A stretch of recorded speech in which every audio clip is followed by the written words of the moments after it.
इस कार्यक्रम के प्रायोजक हैं रोजगार डेवलपर्स। नमस्कार, पल्स 24 न्यूज देख रहे हैं आप, मेरे यानी अक्षिता रावत के साथ। और रुक करते हैं अब उत्तराखंड की खबरों का। उत्तराखंड में साल 2027 का कुंभ मेला बेहद ही भव्य और दिव्य होने वाला है। मुख्यमंत्री पुष्कर सिंह धामी ने कुंभ मेले की प्रमुख तारीखों की घोषणा करते हुए बताया कि पहला शाही स्नान मकर संक्रांति यानी 14 जनवरी 2027 को होगा। इसके बाद मौनी अमावस्या, बसंत पंचमी, माघ पूर्णिमा, महाशिवरात्रि और अन्य महत्वपूर्ण स्नानों की तिथियां भी तय कर दी गई हैं। मुख्यमंत्री ने कहा कि संत समाज का आशीर्वाद के साथ सरकार ने कुंभ की औपचारिक तैयारियां शुरू कर दी है और आने वाले समय में सभी व्यवस्थाएं बड़े स्तर पर पूरी की जाएंगी। उत्तराखंड के मुख्यमंत्री पुष्कर सिंह धामी ने संत समाज के साथ बैठक में कुंभ मेले के प्रमुख स्थानों की भी घोषणा की है। गणों ने आज कुंभ मेले को लेकर पूरी तरह से अपना आशीर्वाद और हर प्रकार का सहयोग देने का यहाँ पर उन्होंने हम सबको कहा है। और क्योंकि कुंभ मेला आयोजन होना, उसमें सबसे बड़ी भूमिका हमारे पूज्य संत समाज की होती है। और पूज्य संत समाज हमारे सभी अखाड़ों के सभी पूज्य संतगण, सभी अखाड़े आज यहाँ पर उपस्थित थे, सभी के प्रतिनिधि उपस्थित थे। और ये 2027 में होने वाला मेला हमारा बहुत दिव्य हो, भव्य हो, सभी प्रकार की व्यवस्थाएं यहाँ पर सुनिश्चित हों, उन सभी पर आज चर्चा हुई है। और हमारे प्रधानमंत्री जी के मार्गदर्शन में, उनकी प्रेरणा से ये बहुत मेला हमारा शानदार होगा, अच्छा होगा। जो भी यहाँ पर भक्तगण पूरे देश भर से आएंगे, माँ गंगा के तट पर देवभूमि आएंगे, सभी एक अच्छा अनुभव लेकर जाएं। उसके लिए प्रशासनिक दृष्टि से भी सारी तैयारियां हमारी आगे बढ़ रही हैं और सभी के सुझाव लेकर इसको हम लोग बहुत भव्य आयोजन बनाएंगे।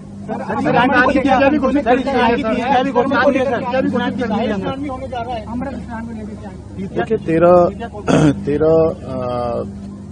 जनवरी से मकर संक्रांति के दिन से हमारा ये कुंभ मेला प्रारंभ होगा और 20 अप्रैल तक मेला चलेगा।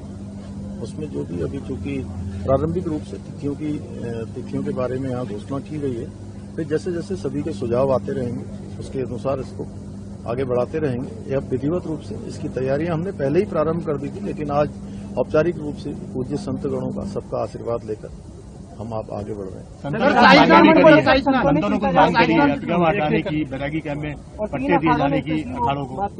जो भी उन्होंने बात करी है उन सभी पर हम लोग विचार करेंगे, विचार करके सभी सहमति बनाएंगे। कुछ जहाँ से भी जो भी उसके लिए अच्छा मार्ग हो सकता है उसका रास्ता निकालेंगे सभी बातों पर।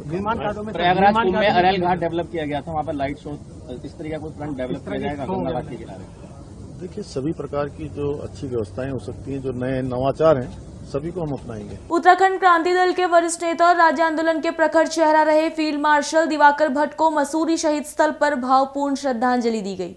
राज्य आंदोलनकारी और स्थानीय लोगों ने उनके चित्र पर पुष्पांजलि अर्पित कर उनके संघर्षों को याद किया। श्रद्धांजलि सभा में वक्ताओं ने कहा कि दिवाकर भट्ट ऐसा नेतृत्व थे जिनकी आवाज पर हजारों युवक सड़क पर उतर आते थे। उन्होंने कहा कि युवावस्था से ही आंदोलन का हिस्सा रहे दिवाकर भट्ट 1978 में बद्रीनाथ से दिल्ली तक पैदल यात्रा करने वाले चुनिंदा युवाओं में शामिल थे। 1979 में वो क्रांत के संस्थापक सदस्य बने और 1993 में इंद्रमणि बडौनी ने उन्हें फील्ड मार्शल की उपाधि दी। वक्ताओं ने कहा कि अंतिम समय तक दिवाकर भट्ट का एक ही संकल्प था, उत्तराखंड उत्तराखंडियों के लिए। उन्हें चिंता थी कि राज्य भूमाफियाओं और खनन शराब माफियाओं के हाथों में ना बिक जाए। आंदोलनकारियों ने कहा कि उनकी सोच और अधूरे सपनों को पूरा करना ही उनको सच्ची श्रद्धांजलि होगी। दिवाकर जी का जाना प्रत्येक उत्तराखंडवासी के लिए, उत्तराखंड की राजनीति के लिए, उत्तराखंड के सामाजिक सरोकारों के लिए एक बहुत बड़ी क्षति है। क्योंकि दिवाकर भट्ट जैसे स्पष्टवादी व्यक्ति और संघर्षशील व्यक्ति दोबारा आना मुझे तो बड़ा मुश्किल लग रहा है। क्योंकि आज लोग दिवाकर जी जब मंत्री भी रहे तो मंत्री रहते हुए भी दिवाकर जी ने कभी मतलब इस तरह सत्ता का वो लोभ नहीं किया कि उनमें कोई परिवर्तन आ जाए। पर लेकिन हम उन्हें अपनी श्रद्धांजलि अर्पित करते हैं। उनके कुशल नेतृत्व में हम छात्र संघर्ष समिति में रहे, हमने भी आंदोलन किया, पुलिस से काफ़ी मार भी खाई, 3-4 महीने गायब भी होना पड़ा। तो अब ये लोग प्रेरणा स्रोत थे आंदोलन के लिए, तो और जो ऊर्जा बढ़ते थे ये। और आज थोड़ा सा दिक्कत ये है कि आंदोलनकारियों में कोई भी इतना मुखर होकर सामने नहीं आ रहा है।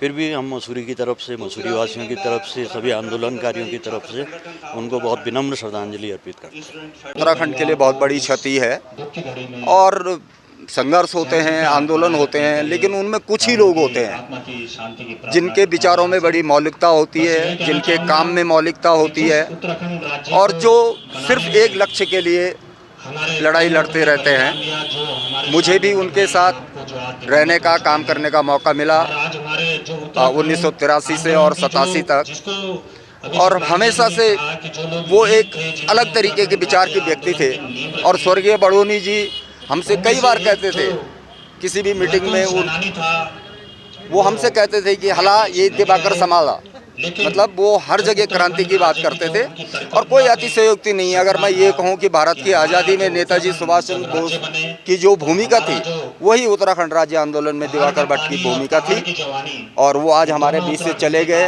ये बहुत बड़ी क्षति है, पर हम उनके बताए हुए रास्ते पर उनसे प्रेरणा लेते रहेंगे और उत्तराखंड के लिए जब भी जो अवसर मिलेगा, जो मौका मिलेगा, अच्छा करने की कोशिश करेंगे। धन्यवाद।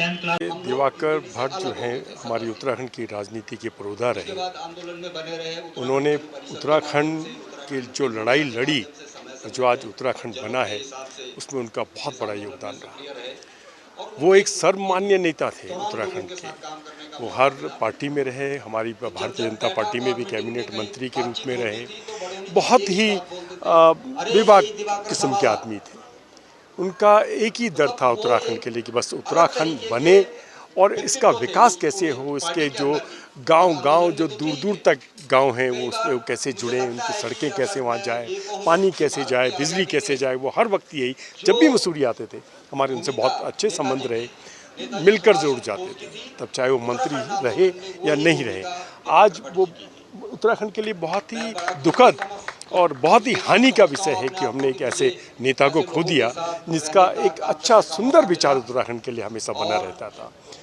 उनकी जो अभी शव यात्रा थी उसमें इतने लोग वहाँ पर थे, सभी दलों के, चाहे वो किसी भी दल के हों, इतना उनका प्यार था। माननीय मुख्यमंत्री जी उनसे मिलने इंद्रेश में भी गए थे।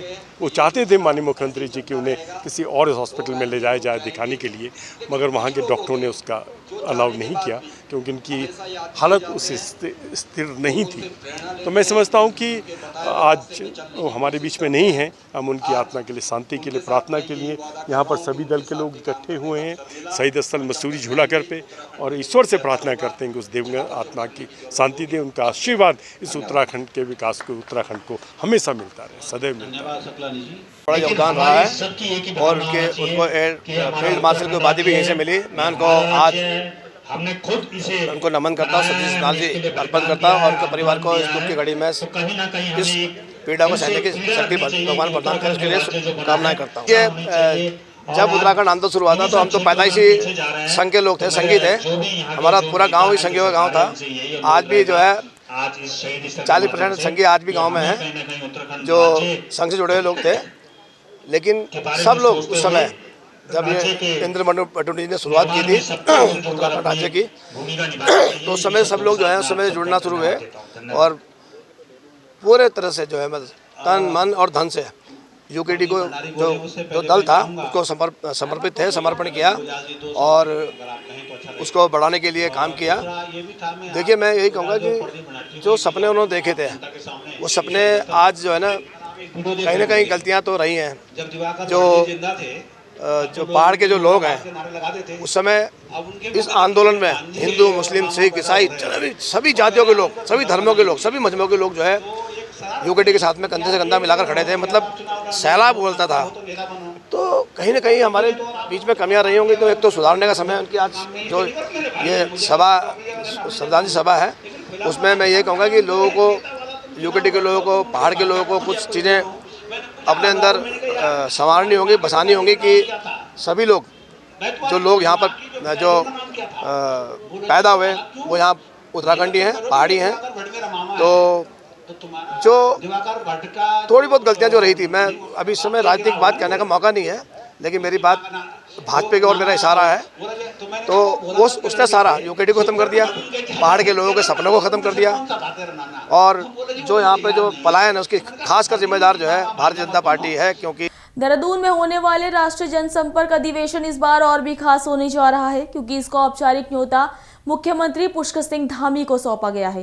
पीआरएसआई के प्रतिनिधिमंडल ने राज्यसभा सांसद डॉक्टर नरेश बंसल के नेतृत्व में मुख्यमंत्री से शिष्टाचार भेंट की और उन्हें आगामी 13, 14 और 15 दिसंबर को होने वाले सम्मेलन में आमंत्रित किया। बताया गया कि अधिवेशन का मुख्य विषय इस बार विकसित भारत 2047 में जनसंपर्क की भूमिका है, जहां देश भर से 300 से ज्यादा प्रतिनिधि शामिल होंगे। मुख्यमंत्री ने न सिर्फ अधिवेशन की सराहना की, बल्कि जनसंपर्क की बदलती भूमिका, सोशल मीडिया के सकारात्मक उपयोग और फेक न्यूज की रोकथाम पर भी विचार साझा किए। देहरादून में दिव्यांगजनों और वृद्धजनों के लिए 4 दिसंबर से 11 दिसंबर तक विशेष सेवा शिविरों की श्रृंखला शुरू होने जा रही है। मुख्यमंत्री पुष्कर सिंह धामी के निर्देशन में जिला प्रशासन और समाज कल्याण विभाग द्वारा आयोजित इन शिविरों का उद्देश्य है जरूरतमंद लोगों की सहायक उपकरण उपलब्ध कराना और उन्हें अधिक आत्मनिर्भर बनाना। शिविरों के दौरान पात्र लाभार्थियों का पंजीकरण होगा और डॉक्टरों की जांच के आधार पर व्हीलचेयर, वॉकर, श्रवण यंत्र, ट्राईसाइकिल और अन्य उपकरणों की आवश्यकता तय की जाएगी। परीक्षण के बाद सभी पात्र लाभार्थियों को उपकरण निःशुल्क भी उपलब्ध कराए जाएंगे।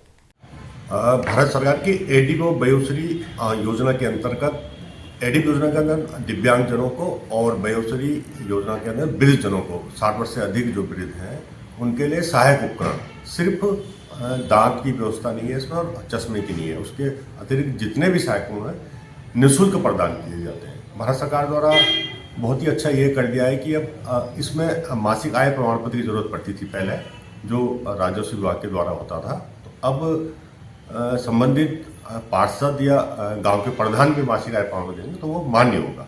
जनपद में 7 कैंप लग रहे हैं प्रत्येक विकास खंड में और 3 नगर पालिका क्षेत्र में, जिसमें विकासनगर और मसूरी और ऋषिकेश।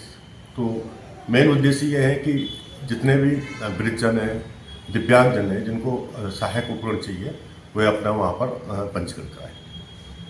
मसूरी विधानसभा क्षेत्र में चल रहे विकास और आपदा पुनर्निर्माण कार्यों की प्रगति को लेकर आज एक अहम समीक्षा बैठक देहरादून में आयोजित की गई। कैबिनेट मंत्री गणेश जोशी ने अपने कैंप कार्यालय में समीक्षा करते हुए सभी विभागों को आपसी समन्वय के साथ तेजी से काम करने के निर्देश दिए। बैठक में पीडब्ल्यूडी, पीएमजीएसवाई, जल संस्थान, पेयजल निगम, सिंचाई विभाग और जिला प्रशासन के अधिकारी भी मौजूद रहे। मंत्री ने साफ कहा है कि आपदा प्रभावित क्षेत्रों में पुनर्निर्माण कार्य उनकी सर्वोच्च प्राथमिकता है और इसमें किसी भी तरह की देरी बर्दाश्त नहीं की जाएगी। अभी के लिए इतना ही। खबरों के लिए बने रहिए पर्सन24 न्यूज के साथ। तब तक के लिए नमस्कार। इस कार्यक्रम के प्रायोजक थे रोजगार डेवलपर्स। तुम दोनों की मेहनत बहुत रंग लाई है बेटा, घर बहुत सुंदर बना है। ये मेरे पापा का घर। पता है, देख तेरे पापा की नेम प्लेट अपने हाथों से लगाऊंगा। नेम प्लेट तो लग चुकी पापा।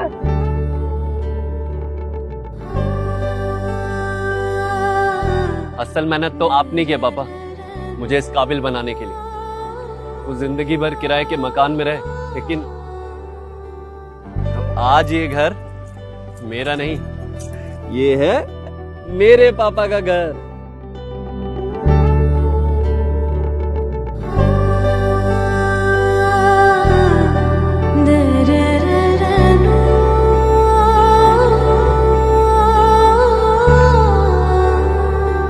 उड़ान सपनों की, आंगन खुशियों का और साथ सकर्णी का।